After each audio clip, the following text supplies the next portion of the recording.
We are not Filipinos for nothing. We are warriors of the light. We keep on striving. There's a choice we're making. We're lifting up our land. With one heart we rise as one, hand in hand.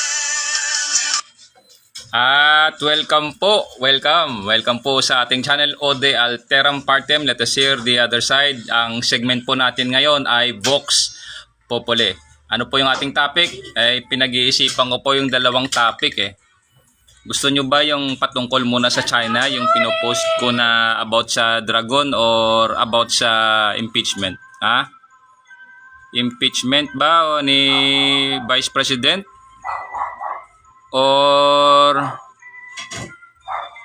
ito, gusto niyo ba ipaliwanag ko sa inyo itong pinopost ko lagi about sa Communist China? At napakaganda ho ng ating music, yung opening music natin sa ating programa. We are not Filipinos for nothing. Again, We are not Filipinos for nothing. We are warriors of the light. We are warriors of the light. We keep on fighting. We are not Filipinos for nothing. We are not Filipinos for nothing. We are warriors of the light. We keep on striving. There's a choice We're making. Lifting up our land. Yan. We are lifting up our land. Kaya ho sa ating pagsusumikap na makapagbahagi ng ating kaunting nalalaman, para sa iba ay kaunti ho ito, pero pagdating ho sa usapang live ay ayaw naman nila. Willing na willing ho ako makipagdebate ho, lalo na sa mga gustong mag-impeach kay Inday Sara Duterte, ating Vice President. Willing ho ako. Opo. Siguro unahin ko na lang muna impeachment kasi ito yung mainit-init ngayon no? At pagkatapos nito siguro, magla-live ulit ako, i-expose ko yung Communist China. Pwede ho. Maganda na ho kayo ng pwede ninyong itatanong sa akin sa next ko na segment kasi itatopic ko po iyon, yung sa Communist China. Pag-isipan nyo ho yan. At syempre, yung aking advokasya lagi, gaya din sa advokasya ni late President Kennedy for the freedom of man. Wala ho tayong kalayaan kung yung mga bagay na kailangan nating malaman, karapatan nating mga tao, mga Pilipino para malaman, pag hindi ho natin alam yan, wala ho tayong kalayaan. Siyempre, ang pinaka-supreme na kalayaan, doon ho nakasulat sa Biblia. At isang advokasya natin dito, siyempre, freedom of man is education. Gaya nga ng sinabi ni Senator Miriam Defensor Santiago, the Iron Lady, also known as the Iron Lady, education is a weapon against ignorance and injustice. Isa hong inhustisya kung yung mga bagay na kailangan nating malaman ay hindi ho ipaalam sa atin. At isang inhustisya sa parte ninyo sa banda na ako kahit papano sa kakayahan ko, ayon ho sa ating mga referensya gaya niyan sa Article 11 regarding ho doon sa impeachment proceeding. Opo. Makita ho natin talaga na bagaman wala ako doon sa Congress, hindi ko hawak per se, no, yung dokumentong nagsasabi na impeachment complaint, malinaw ho iyan na mismo yung Congress based on complaint, unverified, undocumented, mga lack of merit or lack of sufficient evidence. Bakit ho nila kiniter iyan? At ang malupit dyan o isang nakakalungkot, ginagamit ngayon yung Congress, in particular the House Judiciary Committee, para ho isumon yung mga ebidensya laban doon sa kay Vice President Sara base doon sa impeachment complaint. Where in fact, in the first place, dapat kompleto iyan sa rules on evidence and the burden of proof doon sa complaint. Dapat sinama yan. Bakit hindi? May mga nagsasabi na ho, tulad kanina na narinig ko, nabasa ko, nakita ko sa Facebook na based on the assumptions lang pala. Yung impeachment complaint na na-file dyan, nasaan yung ebidensya? Bakit nyo pa ba isumon? Why would it take Congress, the House Judiciary Committee in particular, to summon evidences? Tama ba iyan?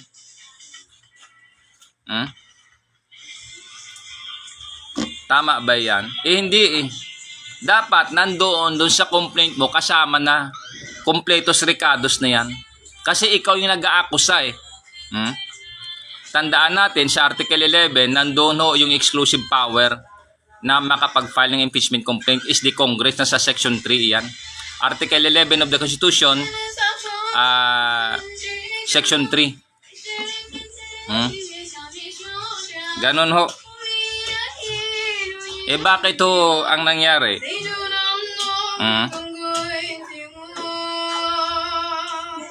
Happy lang yung aking anak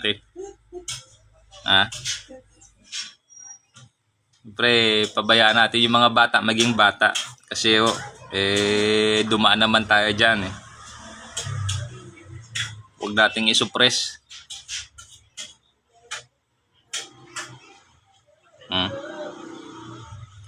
Accountability of public officers.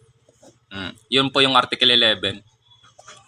At sabi ho sa Section 3, the House of Representatives shall have the exclusive power to initiate all cases of impeachment. Subsection 2, a verified complaint for impeachment may be filed. Kita mo yan may be filed. Bakit? Verified. Ibig sabihin, doon pa lang sa ground na yan, hindi ho ako abogado sabi ho ito ng referensya. Malinaw ho. Anong sabi ulit? A verified complaint for impeachment may be filed by any member of the House of Representatives or by any citizen upon a resolution or endorsement by any member thereof, which shall be included in the order of business within 10 session days and referred to the proper committee within 3 session days thereafter. The committee, after hearing and by a majority vote of all its members, shall submit its reports to the House within 60 session days from such referral, together with the corresponding resolution. The resolution shall be calendared for consideration by the House within 10 session days from receipt thereof. So, ganun ho. Ba't parang madilim? Ano nangyari? Parang dumilim yata.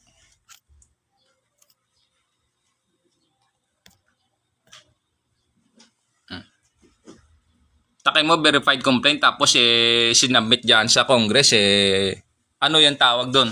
Unverified? Bakit magsumun-sumun pa ng para mga ebidensya doon?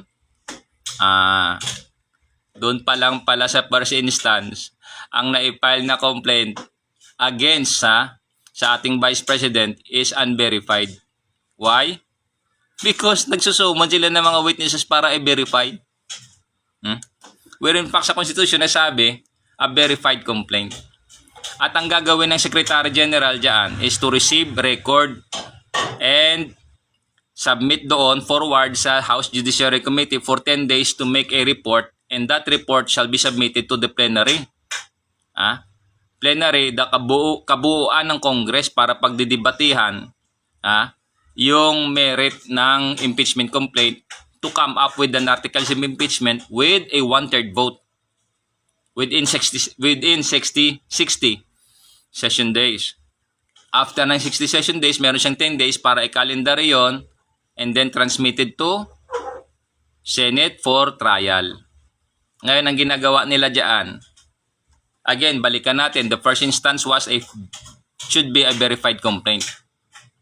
Ang nangyari, hindi na naman verified complaint. So again, baka may merit doon yung pinal na petisyon ng mga legal team ni Vice President doon sa Supreme Court para ipahinto itong sinasabing impeachment complaint na base doon sa impeachment complaint na na-file, wala naman ho palang mga ebidensya. Unverified in a sense. Nakasado sa Constitution, verified complaint. Ganun ho. At ang malupit pa niyan, dalawang impeachment complaint. Under ho sa Article 11,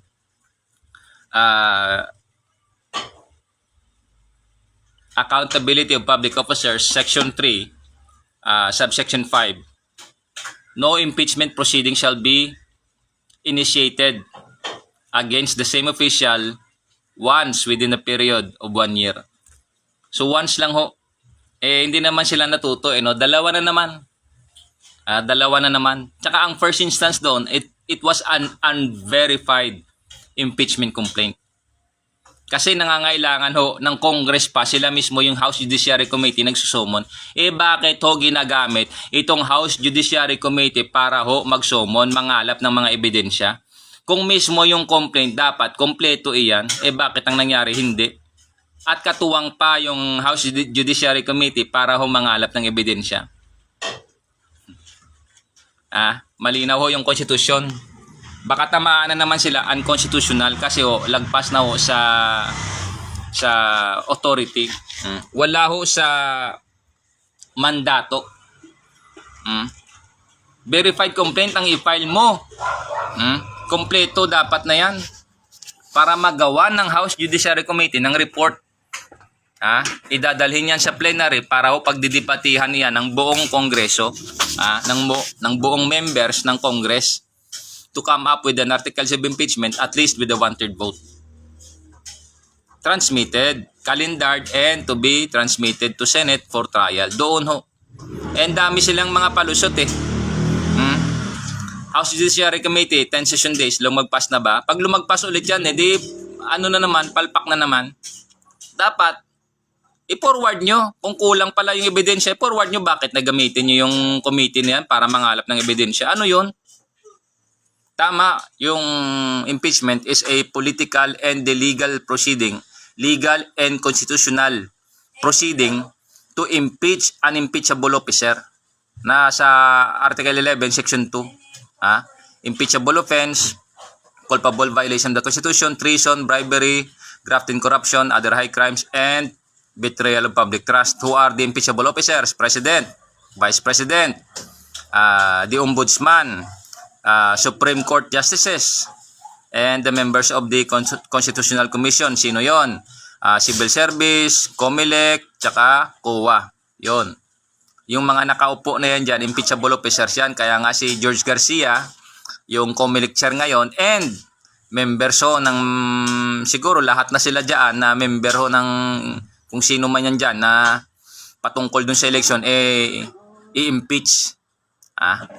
I don't know kung ma-impeach. Ang alam ko dyan, impeachable officer is COMELEC hindi ko alam kung kasama doon yung in-bank ng COMELEC dyan, na ma-impeach din sila. Or baka si George Garcia lang na chairman. Kung kasama sila doon, yung liban sa chairman, di impeach na sila lahat. Kasi doon sa final na complaint ni, tanda natin, ni Attorney Harold Respicio, yung sinasabing, yung 3.4 tsaka 3.5, hindi ho magkatugma. Napakalinaw ho niyan, hindi ho magkatugma. At least na-post ko na yan dyan sa aking, nakapin post doon sa aking Facebook.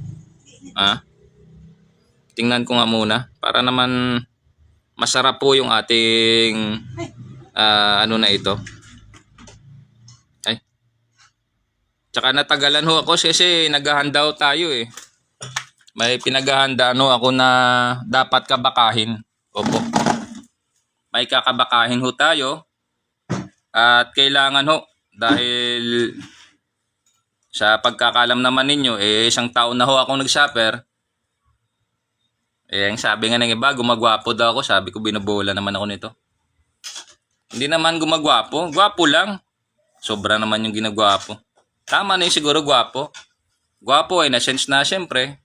Tayo ay isang Pilipino.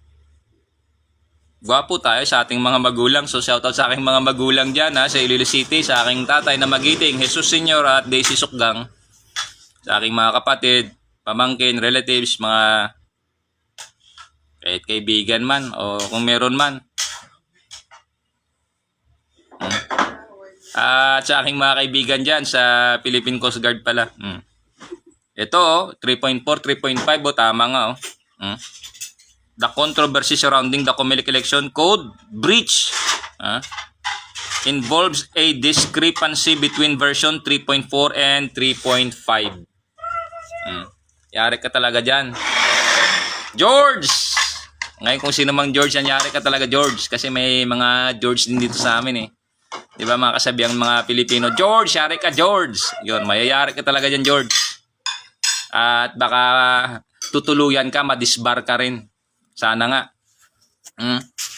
Yung mga panluloko nyo sa Pilipino, mga panggagago nyo, abay dapat huwakasan iyan, dapat mahintuan yan. Kasi as a nation, we cannot thrive as a nation kung ganitong corruption. Corruption, again nga sa etimolohiya, from the word recompere, is to break together. That is corruption or recompere. From the Latin or Kastila. Itong pusa na ito ayaw na umuwi sa kanila 3 years na ito dito, ayaw na umuwi. Talagang pinapalo ko na ito, ayaw pa rin umuwi. Siguro ramdam niya siguro, pinapalo naman ito, pabiro naman na palo ito, lalabas na nga lang ako, pero mamaya babalik din ulit ako. Ito siya. Ayaw na umuwi sa kanila. Ewan ko, sarap. Ito, naalala nyo, nung nagkasakit ako, umakyat sa dibdib ko, tapos pinaggaganyan, inimas-imas ako, minasaya ko Kaso ang problema nito, dahil kami minsan kumakain tulad kahapon, kain namin saging lang. Nakakain kami kanin kahapon, isang beses lang, isang araw. Kasi nga, ang daming naluto na saging, abay, cornstarch ang ginamit. Oo, yung ginagawang pang pancake, yun. Gumastos din siguro mga 75 pesos yun lahat, pati itlog. Tapos yung saging. Swerte naman, bumili ako ng saging. Tinawaran ko ng 30 pesos per kilo. Abay, binigyan pa ako ng 3 kilo. Ang labas ng nabili ko, mga 20 pesos per kilo. Pinabitbit sa akin. Inadaanan kong kapitbahay ko yung matanda. Binigyan ko rin ng saging. Yung binigay sa akin, napasobra, binigay ko na. Sabi ko, para may makain ba? Itong tuwa naman yung matanda kasi parang malungkot ba? Sa hirap ba naman ng buhay ngayon? Alos ho lahat. Inaabangan ho yung stage 4 na yan. Sana magwakas na yung stage 4 na yan. Para makaraos naman ho tayo. Talagang grabe yung ngayon, pahirap. Wala hong pandemic pero may pandemic ko. Grabe yung pandemic ngayon. Pandemic ng corruption. Grabe ho. Tulad sa akin, ultimo ako na tao ng gobyerno, talagang ewan ko ba kung yung mga kasama na yan, mga kabaro na yan, naaayon doon sa kanilang sinumpaang tungkulin, dapat ginampanan. Takay mo sa taas ng ranggo mo, sarinto lang ako, ganunin mo. Ganun namang karangalan sa akin yan. Di kawalang karangalan sa'yo, naging kahihiyan mo yan. Antayin tabay lang ho tayo kasi hindi ko na muna kasi may inaayos tayo para makapagsampaho tayo ng kaukulang redress. Opo, i-redress po natin yan sa mga proper forum. At talaga kailangan talaga magbayad din sa pahirap na ito. Grabe ho. So,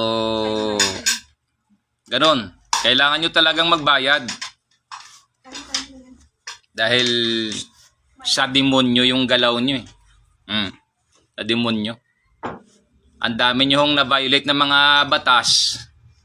May due process pa kayong inumit. Opo, inumit ho yung due process nakalimutan yata siguro na, hindi ako batas. Dapat gamagampanan ko yung kaukulan na ayon sa batas. ang tinatawag na malfeasance, misfeasance, nonfeasance, sa pool ka dyan. Kawawa ka dyan, sa pool ka dyan. Ngayon, dadating tayo halimbawa sa korte, pinakamagaling mo abogado, pinaghahandaan ko na rin yan. Opo. Alam ko paano balibag din yan. Gamitan nyo ako ng diversionary tactics or tinatawag dito, construing. Okay lang. Kasi sa korte, ang mangyayari dyan, para kung kwentuhan yan sinong pinakamagaling magkwento dyan. Siyempre, nandun na yung mga ebidensya. Kung sino yung pinakamagaling magkwento dyan, abay ho, yan ho yung panalo dyan. Kaso lang, mabigat to kasi kung magaling sila magkwento, magaling din ako magkwento, detalyado pa. May documentary evidence pa, yun ang mabigat natin panlaban dyan. Opo. Ganun ho. Ngayon, sa pagsasabi natin ng katotohanan na ito, hindi ho tayo pwedeng matakot. Opo. Kasi kung matakot tayo, kabayaran naman sa takot, kapahamakan, mapapahamak ko tayo niyan. Tsaka isa ho itong karangalan, lalo na sa aking mga kasama dyan sa Philippine Coast Guard.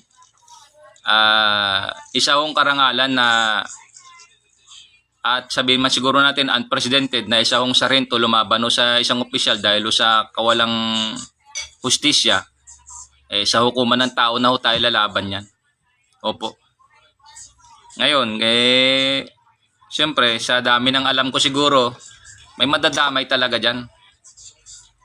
Lalo na yung mga kasama ko, imbis tulungan nyo ako dyan, dinidiin nyo pa. Tapos mantakin nyo, 1 taon na akong nag-suffer. Kailan na ako tulungan? Wala pang proper na letter. Opo. Dapat sana, formal man letter ba? Hindi yung tratuhin tayo parang basura lang. Black and white Ibig sabihin, ganun kababa ang pag-grade sa pagkatao ko. Masyadong mababa. Di gaya sa Malacanang, nagbigay ako ng talino noong 2018. Binigyan din ako ng sulat. Salamat kay Mayor Duterte na i-post ko naman dito Yan ang hindi kaya ninyong pasinungalingan, yung acknowledgement letter galing Malacanang. Yung talinong ibinuhos ko doon, hindi naman biro iyon. Bigyan ko na lang kayo ng halimbawa, yung LPG truck na sumabog doon sa may Rosario Pasig. Matagal na ho yun, hindi natapos nga yung investigation doon. Ibig sabihin, natapos man pero hindi na-identify kung ano ang cause bakit ito sumingaw. At kung sumingaw man, saan dumaan yung singaw. Ako ho, na pasalamat ako sa Diyos dahil siyempre sa kakalikutan ko siguro ng isip ko, kakaisip ko. Ginamitan ko ng basic science, yung tinatawag na linear expansion, ginamitan ko ng temperature, ganon. Tsaka ginamitan ko ng pressure, ganon lang yan At naipaliwanag ko naman doon sa letter na naisubmit ko sa Malacanang, yun natuwa si Mayor Duterte.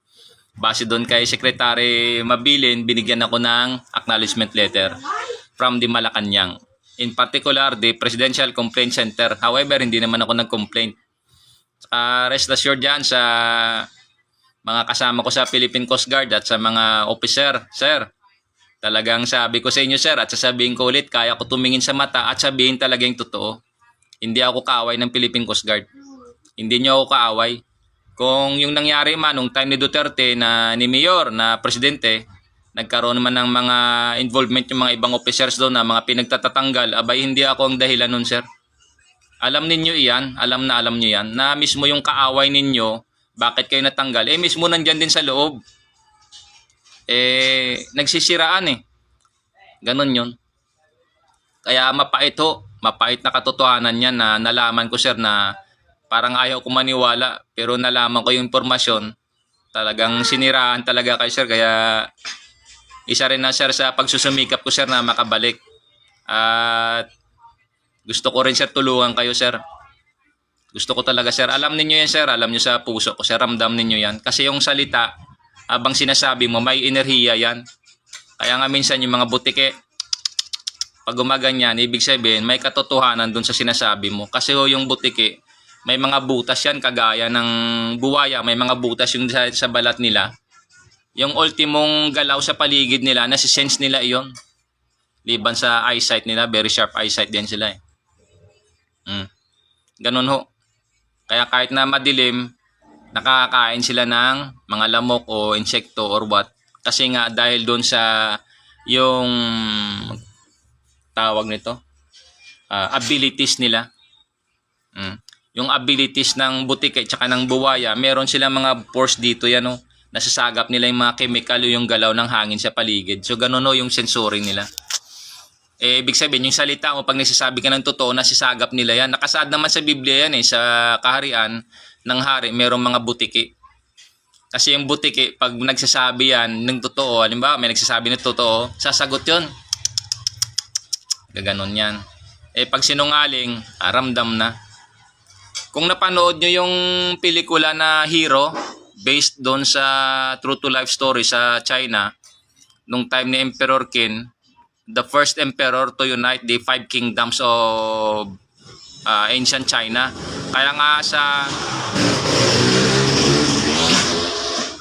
nga sa flag ng China, ng Communist China, merong 5 bituin. At yung 5 bituin na yan speaks of the 5 kingdoms. Ang pinakamalaki, yan yung si kay Emperor Qin.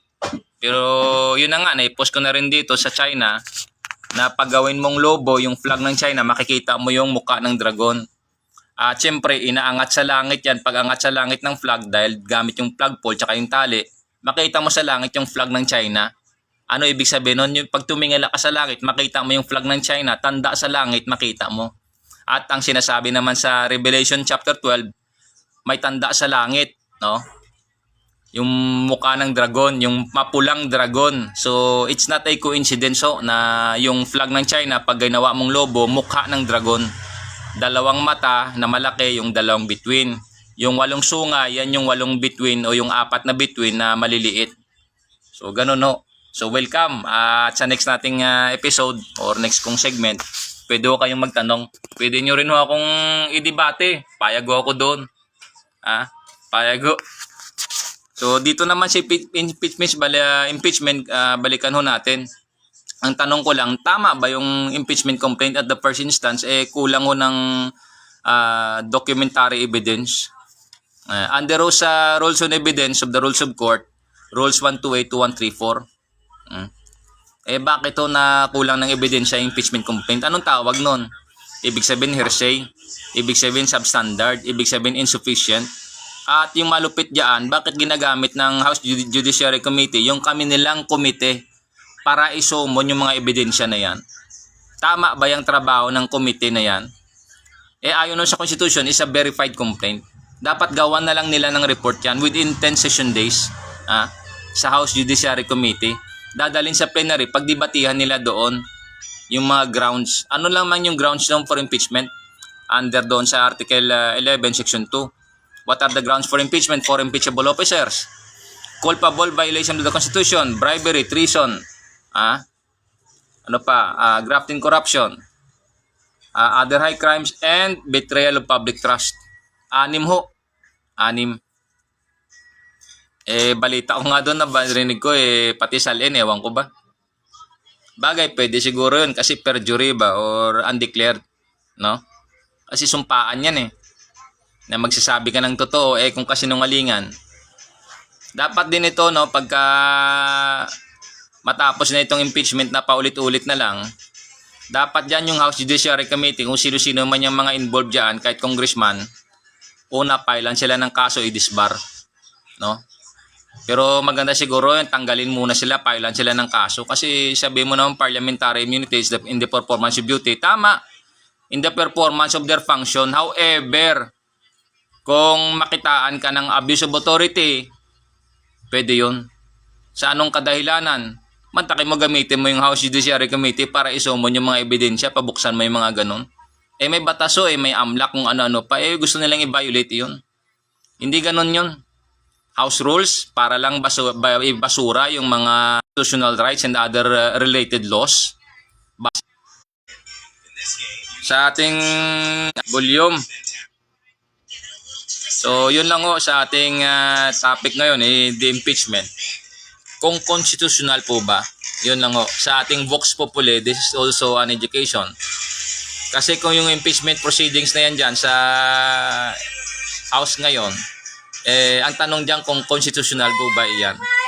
Tama ba? Is it constitutional na ang House Judiciary Committee, base doon sa impeachment complaint, magkaroon ng isusumon pa niya yung mga ebidensya. Is that constitutional? Ganun ho. Ano ba ang function o yung role ng House Judiciary Committee? Di ba gagawa sila ng report for 10 session days? Buhat ng na-receive nila impeachment complaint submitted by the Secretary General upon recording and processing and recording forwarded to House Judiciary Committee. And within 10 session days, dapat may report. I-submit sa plenary, and sa plenary, doon sila magdebate. Silang mga congressman, silang mga, pati ho yung nag-file ng complaint, dapat doon yun present.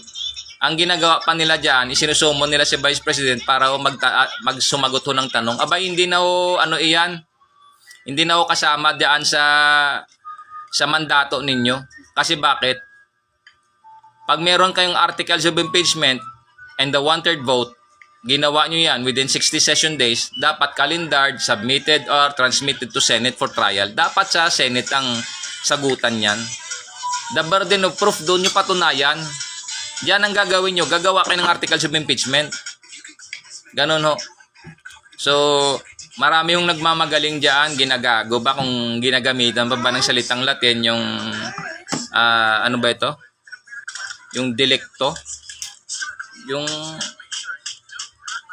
pag-issue ba ng ng warrant delicto ba tawag doon? Yung summon para bang i-delicto, para bang mandatory na parang show cause order, parang ganun bang labas nun na umattend si Vice President para sumagot sa mga katanungan nila. Katangahan o yan. Katangahan o. Opo. Bakit katangahan? Nasa trial ho yan, nasa Senate po yan. Ang gagawa niya ng mga ganyang bagay sa Senate po. Kaya dapat ang mandato dyan is to come up dun sa House Judiciary Committee is to come up with a report. Submitted to the plenary for the articles of impeachment with a 1/3 vote within 60 session days. Ganun ho.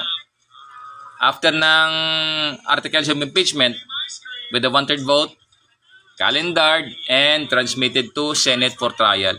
So ganun lang ho. So malamang matututo na naman sila ito ng panibago dahil sa nag-file ng petition itong legal team ni Vice President doon sa Supreme Court. Kasi tandaan natin, Supreme Court lang yung co-equal branch and the final arbiter or the final interpreter of the law. Opo. Lawmaker sila, hindi naman sila ang batas. Ganun lang ho. At sana hinto na ito kasi wala ho silang kaplano-plano para gawa ng paraan para maibsan yung mahal ng mga bilihin. Opo, ganun ho. Sa tagal na ng panahon, ilang dekada na nakalipas, na benta na nga yung Petron, tsaka pa lang sila mag-isip na maglagay ng depo na kontrolado ng gobyerno. Talino, Meron na nga tayong Petron noon, tapos binenta pa, tapos ngayon magpapanukala na naman. Ibig sabihin, tama talaga yung panahon na yon. Nagkamali lang si late, sino ba ito? Yung nagpahinga na, si late Tabaco, benta ng benta, binenta na lahat Ganon ho. Kasi matalino itong ating kaaway. The unprecedented subtle conquest. Nakamali pa tuloy. Mali pa yung na-post ko. Yan. So ganon. Tinalo niya yung mga communist doon sa Battle of Yeoldong sa Korean War, pero dito sa Pilipinas, alam na. Ang makapagsagot niyan kung totoo yung sinasabi natin, DNA, deoxyribonucleic acid, para malaman kung sino-sino yung mga lahi na yan. Kasi sa government, kahit lalo na sa mga uniform service, bago kayo mag-asawa, dapat CI. Opo. Magsasubmit kayo ng kaukulang requirements, mga other pertinent documents bago kayo ikasal. Lalo na sa uniform service. Ganun ho yan. Kasi baka yung asawa mo komunista pala. Siyempre para mapigilan ka na ikaw tao ka ng gobyerno, huwag ka mag-asawa ng mga komunista. Kasi traidor yan Opo. Traidor. Traidor sa katotohanan, traidor pa sa gobyerno, matagal na yung traidor.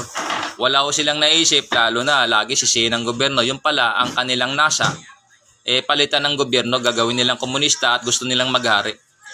So, ganun lang o. Ganun kalinaw yan. Wala na akong ibang dahilan. Tapos, meron pang mga latest na mga, ano sila ng Communist China. So, ganun ko talaga ka-trader. So, ganun talaga ka-trader yung salamat pala ng maraming salamat. Thank you very much to my English-speaking followers. May you find this channel helpful. And you can post any questions, queries on the comment section down below. And I will be willing and gladly willing to answer any questions on my next Facebook Live. And don't forget to share, like, and subscribe po ng ating channel and also my YouTube channel po. Sa YouTube channel ko, nakalagay din po doon, Susukgang. Ganon din po. So, sana maayos itong ating mga kasalukuyang kinakaharap sa Pilipinas, lalo na dyan sa Middle East. Yun na lang o.